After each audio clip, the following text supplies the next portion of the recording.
Kung nahihirapan ka na maging consistent sa pagno-no rice diet dahil umay na umay ka sa pagkain ng karne na walang kapares, eh nagigets kita. Mahirap nga naman, nakakaumay talaga. Kaya for today's video, share ko sa iyo yung isang rice alternative na ginagamit ko or ginagawa ko kapalit ng kanin. Syempre, ang gagamitin natin palagi or ang gagamitin ko na naman for today's video ay cucumber. Bakit kaya ganon? Cucumber kasi yung pinakamura. At saka cucumber din yung pinakamadaling i-stock sa ref kasi nagtatagal talaga siya sa ref unlike yung mga other rice alternative pa. Kagaya ng cauliflower rice o kaya broccoli rice o kaya naman ay cabbage rice or yung salad, green leafy vegetables. Ang bilis masira. Kaya palagi akong merong stock ng cucumber.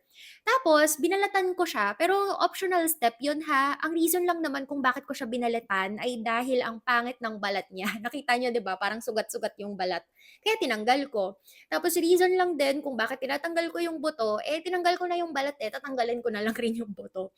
Pero mas okay ito kung may balat kasi mas magiging crispy siya. Kasi ilalagay natin 'to sa ref ng ilang oras para mas maging masarap. Pagdating naman sa paghihiwa, nasa sa inyo yan. Bahala kayo kung anong shape yung gusto ninyo. Mas prefer ko lang talaga yung ganito.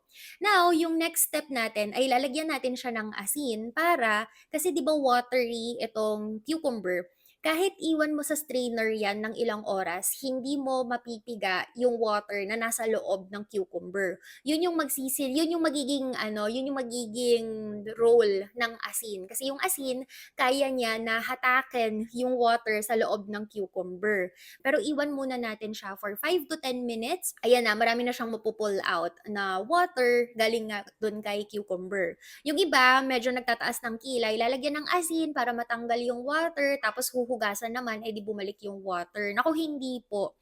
Kasi kapag hinugasan nyo, hindi naman marireabsorb ng cucumber yung water pabalik sa kanyang katawan. Hindi naman sponge yan. Kaya, ang mangyayari lang, kapag hinugasan nyo siya, matatanggal lang talaga yung, ano, yung asin sa labas. Tapos, syempre, kailangan lang natin siyang i-pat dry or towel dry kung ano yung gusto nyong pampa-dry. Medyo mahirap lang i-dry yung sa akin kasi wala nga siyang ano, wala siyang skin. Pero kung may skin yan, madali lang siyang i-dry. So, yun lang naman. Tapos, ang ating second ingredient ay ang onion.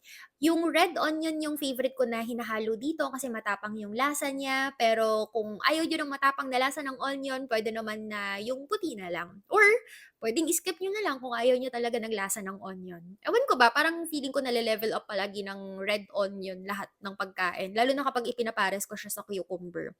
Kaya ayun, yun lang naman yung reason. Tapos, maliliit na hiwa yung gagawin ko dito para parang ano lang siya, 'pag kakainin ko yung cucumber parang may kasamang onion palagi, yung gano'n lang. So, lahat lang ng ingredient pagsasama-samahin natin, etong cucumber, yung onion. Pwede kayong maglagay pala ng garlic kung gusto nyo. Ayoko lang ng lasa ng hilaw na garlic, kaya hindi rin ako maglalagay ng garlic, pero it's up to you. Tapos, instead na, yun nga, since hindi ako naglagay ng garlic, eto na lang, holy bagel na lang. Kasi yung holy bagel, meron ng fried garlic dyan. Tapos sesame seeds. Then, naglagay rin ako, yung nilalagay ko na yan, yun yung chili na ginagamit sa paggawa ng kimchi. So, ang sarap niyan kapag ginamit yung sa cucumber. Tapos naglagay rin ako ng sesame oil at suka naman yang inilagay ko sa huli.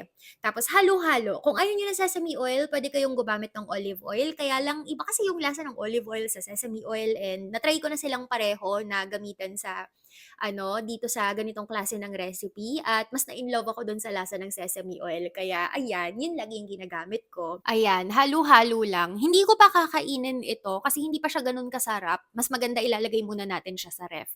Usually, pinapares ko siya dito. Nakita niyo yan, di ba parang frozen pa yung glass niya kasi galing sa ref yan. Palagi kaming merong adobo na luto sa ref. Tapos pwede nyo rin siyang i-partner dito naman sa itlog na maalat. Yun lang, pinapakita ko lang sa inyo yung mga pwedeng pag-partneran ng ano na ito, ng side dish na ito. Tapos, ilalagay ko lang siya sa jar kasi nga, mas masarap siya kapag ano, ilalagay nyo muna sa ref. Kasi yung parang magko-combine-combine yung lasa nila, mas malalasahan nyo yung mga ingredient na ano, mas, ewan ko ba, basta pa, mas malalasahan nyo yung onion, yung mga chili, ganyan, kapag iniwan nyo muna siya sa ref. Kaya, hindi ko to kinakain agad. Kaya nga naglagay ako ng asin kanina para marami akong matanggal na water galing kay cucumber. Pero kung kakainin niyo naman 'to agad, yung ginawa natin kanina na yung water sa cucumber or salt sa cucumber, hindi niyo na kailangang gawin. Kasi magiging watery lang naman itong si cucumber kapag nilagay niyo sa ref ng matagal. Tapos yung naiwan ko pala na sibuyas, hinalo ko na kasi parang nakulangan ako dun sa parang nakulangan ako dun sa sibuyas na prepare ko kaya pinaghalo-halo ko na silang lahat. So ayan na, tapos diretso na yan sa diretso na sa ref. Tapos yung pinaghaluan natin, eto 'di ba yung bowl tsaka yung kutsara, tinidor, hindi ko huhugasan agad yan. Sayang yung lasa, magsa-scramble egg pa ako diyan. Eto na, the following day, nag-air fry lang ako nung prepared na adobo sa ref para magiging kapares nito. Tapos tingnan niyo yung water na yung water na kumatas dun sa cucumber, 'di ba sobrang konti lang. So, sabaw na sabaw, ang dami ng sabaw niyan kung hindi natin ginawa yung isang step na ginawa natin kanina. Sasabihin ko sana kahapon. Pero kanina, 'di ba, kung hindi natin din siya nilagyan ng asin, sobrang daming tubig na niyan. So, ayan lang, yan yung aking magiging first meal ngayong araw na ito. So, sa mga susunod na araw, kapag meron kayong nakita sa What I Eat in a Day ko na video, yung color red na parang atsara or parang kimchi, hindi po kimchi yon, cucumber po yon. Para kahit no rice, hindi nakakaumay.